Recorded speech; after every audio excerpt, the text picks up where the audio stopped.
Eugene Segovia here with EZStudRack. I got a DM, or I guess this is a DM, from a teenager. Said, I have a computer room and I really need more storage. I have a wall next to me, will it work? Check it out. This wall right here, right behind it is a closet, so we're able to create extra storage. Keep watching this video and you can see how you can do it. Today we're going to do another wall niche. My son has video games, but his desk is always cluttered up with all these little things, controllers and all that. Can we do something right next to his video game wall? Absolutely. Some of the things you want to look for when it comes to notching out your sheetrock in your wall is, one, see if it's an exterior wall. If it's an exterior wall, don't even bother with it.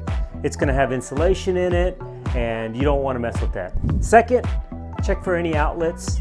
Light switches, there's no light switches here. There's no outlets, so we don't have to worry about electricity. Third, what's on the other side of this wall? This particular wall is just a closet, so we know that there's nothing that, for example, if there's an air conditioned duct, most likely when you notch out that sheetrock, it's just gonna open up that air conditioned duct, so you don't wanna do that.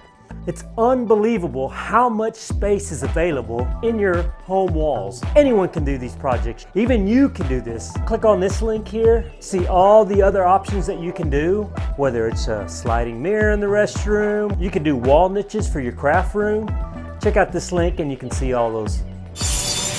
First things first is we get your stud finder, find where your studs are, and then I just take a level. Right here, we just want to go as high as the trim goes on the closet, so I'm just going to go straight across. Okay, so what we're going to do is we're going to go about this high, and we just mark it. We level, make sure it's level, and mark it. And today we're going to have a treat. I'm going to have somebody else do it. You ready, girl? Come on. Say hi to the camera.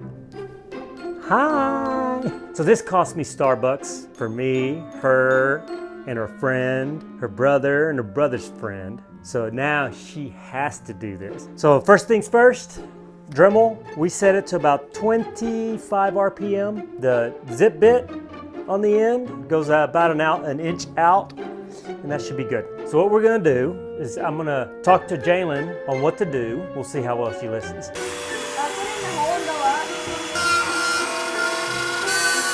Are you pushing this way? Does it look like it's going straight? Can you go to the left anymore? I can. Here, stick it up there on the corner, up there.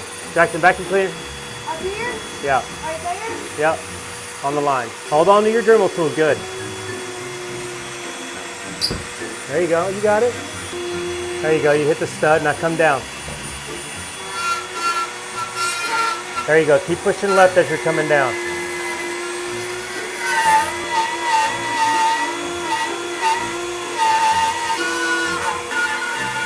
Push to the left, push to the left.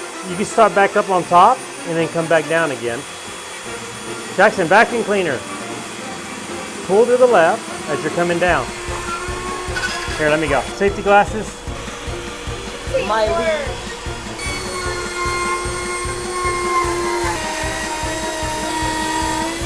I'm just gonna see how far, since I gotta follow the desk.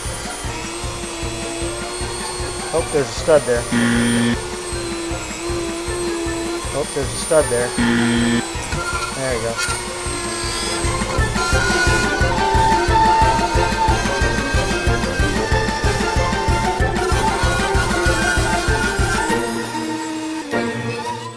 The one thing you want to do before you remove this guy is go ahead and run your vacuum cleaner across and try to get as much of that dust out as possible.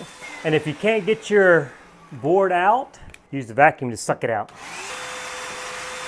That's gonna add all that extra storage. Okay, here we go. Get you a close up. All we did is paint. I went ahead and measured. This is 4 feet of storage in the wall. A lot of questions come in, what is a $20 package include? $20 package includes 8 EZStudRacks. They're a little over a foot, so they're like 12 and 11/16. So what do you get out of that? You'll get 4 feet, 3 inches of storage, of vertical storage. That's if you put them end to end, like this. In this particular case, you can install them upside down or right side up. But in most cases, if you do have 2 sides, you want to do back to back. When you put them like this in a stud, text always go up, facing up. That way, Whenever your screws are screwed in, they bypass each other. You also get a package of screws. Now these screws are designed to go in 2x4s. Okay, so we got a package of EZStudRacks. I'm going to bring it to the front like this. So I'm going to have to cut some 2x4s and stick them in here for our first board. First things first, measured the distance, 14.5. Cut a piece of wood, we'll put it like that. And then I cut these little pieces. These little pieces will just come in here. Then I just take these little nails. I just found some random nails just to keep it in place.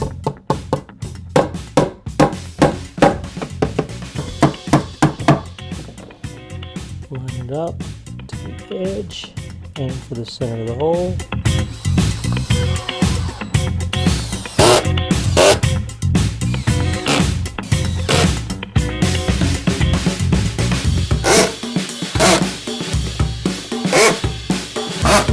So at the very end, I had to cut the EZStudRacks so it would fit in this little area. And my plan is, let's see how this will work. This guy will go in like this, and this guy will go in like this, and there'll be a shelf to go on the very top. All right, so let's continue on.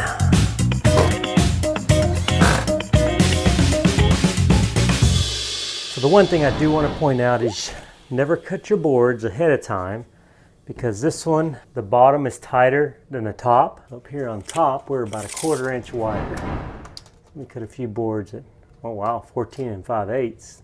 So we'll cut a 14.5 board. Down here, 14 1/4.